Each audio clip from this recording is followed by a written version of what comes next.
Se você se considera uma pessoa azarada, relaxa. A gente vai contar a história agora do Carlos. Esse sim, um cara que não deu lá muita sorte, pelo menos quando se trata de títulos importantes. Então já deixa o like aí, porque é aqui no Memória Fiel que o passado preto e branco ganha cores. Você se lembra do Carlos? Baita goleiro, que começou a carreira na Ponte Preta em 75 e ficou lá até 83. E cara, foi uma época próspera da Ponte, que conseguiu chegar 3 vezes à final do Paulistão. Em 77, perdeu do Corinthians na decisão, naquele gol histórico do Basílio, que tirou a gente da fila de 23 anos sem títulos. Em 79, perdeu de novo do Corinthians. E aí, em 81, a Ponte deixou o título escapar na final com o São Paulo. Pensa bem, um time do interior chegar a 3 finais, ano sim, ano não, é muita coisa, viu? Ainda mais no estado de São Paulo, que sempre teve um campeonato forte. E ainda mais nos anos 70 e 80, quando o estadual tinha um peso enorme, a ponto de ocupar pelo menos metade do calendário do futebol nacional. E por isso mesmo, a Ponte Preta vivia colocando jogadores na seleção brasileira, como o próprio Carlos. Mas é exatamente isso que causava frustração. Veja, o Carlos era um goleiro nível seleção e obviamente queria ser campeão. Depois de 3 tentativas, o Corinthians finalmente conseguiu trazer o Carlos em janeiro de 84.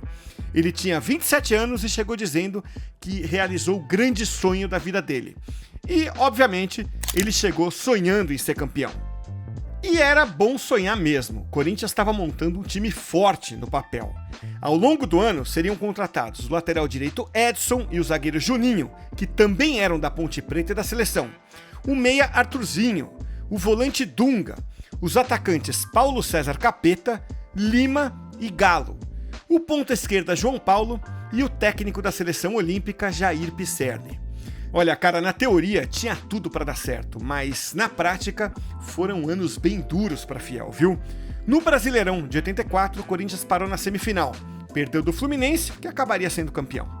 Daí veio o Paulistão por pontos corridos. O time até que fez uma boa campanha e chegou à última rodada tendo que bater o Santos no Morumbi para ser tricampeão paulista. Mas o Carlos viu a bola passar na frente do gol e encontrar o Serginho Chulapa livre, que fez o gol do título santista.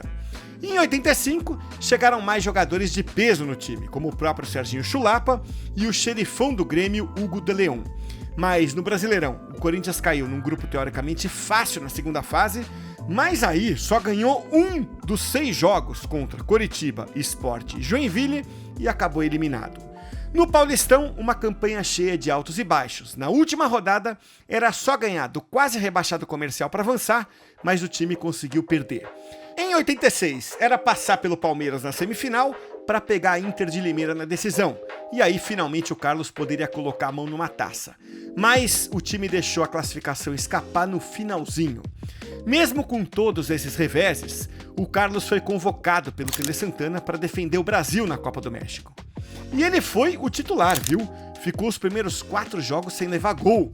Mas aí você lembra, né? Veio a França e a decisão por pênaltis. Na cobrança do Belloni, o Carlos deu o azar de a bola bater na trave, nas costas dele e entrar. Conclusão, França classificada. Justamente porque o Carlos ia ficar meses com a seleção se preparando para a Copa, a diretoria do Corinthians decidiu trazer um goleiro veterano, o Valdir Pérez, 35 anos, só meio que para tapar o buraco. E daí, pro azar do Carlos, o Valdir Pérez começou a pegar tudo e ganhou a posição. Ao longo de 86 e 87, os dois foram brigando pela posição, mas com o Valdir Pérez levando a melhor mais vezes. Tanto que foi ele o titular na final do Paulistão de 87, quando a gente perdeu do São Paulo na final. No começo de 88, o Valdir Pérez saiu e abriu caminho livre para o Carlos voltar a ser titular. Só que aí, pro azar dele, surgiu um moleque da base, um tal de Ronaldo, que hoje a turma gosta de chamar de Ronaldo Giovanelli. O Carlos era teoricamente o titular, mas chegou a perder a posição pro Ronaldo em um jogo ou outro. O Corinthians foi avançando, estava bem. Quando começou o quadrangular semifinal, era ele, o Carlos, o titular absoluto. Só que no penúltimo jogo dessa fase, 0-0 com o Palmeiras no Morumbi, ele deu o azar de se machucar e teve que sair. Com o Ronaldo no gol e o Carlos lá nas tribunas do Brinco de Ouro da Princesa, o Corinthians foi campeão paulista. E aí você vai dizer, pô, mas então o Carlos foi campeão. É, foi, mas veja, Naquele dia, ele já tinha sido vendido para um time da Turquia. Em 90, o Carlos voltou para o Brasil e jogou por Atlético Mineiro, Guarani, Palmeiras e Portuguesa. E sabe quantos títulos ele ganhou nesses clubes? Nenhum. Essa é então uma história surreal de um goleiraço que foi titular em Copa do Mundo e que inacreditavelmente tem menos títulos que um monte de frangueiro por aí.